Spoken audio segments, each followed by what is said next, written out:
Ay, dito po tayo sa magulong bahay namin kasi pinapaayos na namin yung aming mansion. Mansion namin.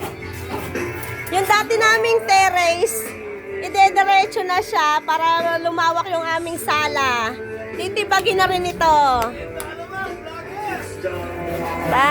Etong hagdanan namin dati, ililipat na siya dito. Pero ito, pansamantala muna hanggang may akyatan sa taas para matulugan.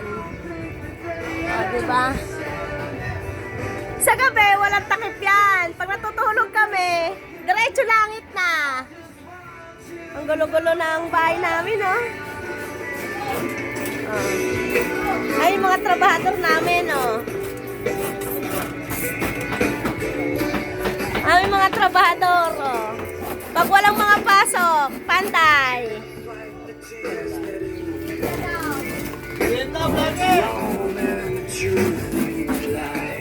Diba? Pwede nyo silang kontakin pag magpapagawa kayo ng bahay.